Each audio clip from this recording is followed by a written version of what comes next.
Hello friends, ऋतुजाज रेसिपीमध्ये तुमच्या सर्वांचे मनापासून स्वागत आहे। तर आज आपण बनवणार आहोत पार्लेजी बिस्किटपासून मऊ, स्पॉन्जी आणि खूपच टेस्टी असा केक। चला तर वेळ न घालवता रेसिपीला सुरुवात करूया। एका मिक्सर जारमध्ये बिस्किटाचे तुकडे करून घ्यायचे आहेत, त्याची बारीक पावडर करून घ्यायची आहे।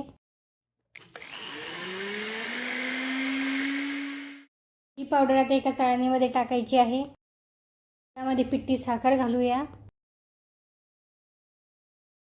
आता हे मिश्रण व्यवस्थित चाळून घ्यायचं आहे। या मिक्सरमध्ये 1 वाटी फ्रेश क्रीम घालायची आहे। 1 चमचा तेल घालूया।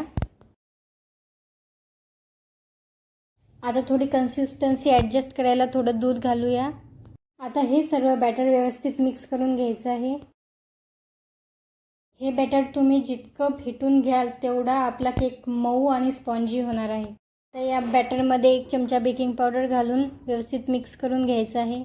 बघा किती स्मूथ आणि थिक बॅटर झालं आहे। आता हे बॅटर थोड्या वेळ झाकून ठेवूया आणि गॅसवर एका कढईमध्ये पाणी घालून त्यामध्ये छोटं असं स्टँड ठेवायचं आहे। आता या केक टीनमध्ये तेल टाकून छान स्प्रेड करून घ्यायचं आहे। या टीनमध्ये आता 1 बटर पेपर टाकायचा आहे। आता आपण केलेल्या बॅटरमध्ये 1 पॅकेट इनो टाकायचे आहे आणि हलक्या हाताने त्याला मिक्स करून घ्यायचं आहे।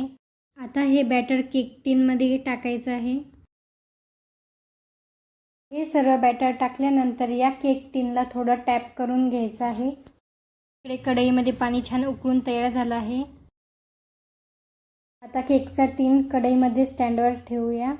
झाकण लावून मीडियम फ्लेमवर 45 मिनिट बेक करूया। चला तर 45 मिनिटे झाले आहेत। हा केक थंड झाल्यावर काढून घ्यायचा आहे। हा बटर पेपर आता काढून घ्यायचा आहे।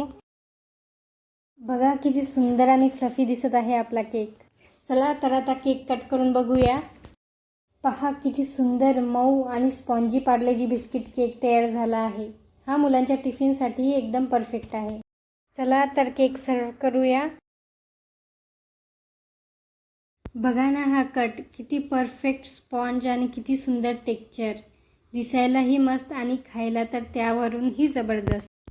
हा केक इतका मऊ झाला आहे की प्रत्येक बाईट तोंडात टाकताच विरघळून जाईल। एकदम बेकरी स्टाईल आणि चवीलाही लाजवाब। जर तुम्हाला ही रेसिपी आवडली असेल तर व्हिडिओला लाईक करा, तुमच्या मित्रमैत्रिणींना शेअर करा आणि चॅनलला सबस्क्राईब करायला विसरू नका।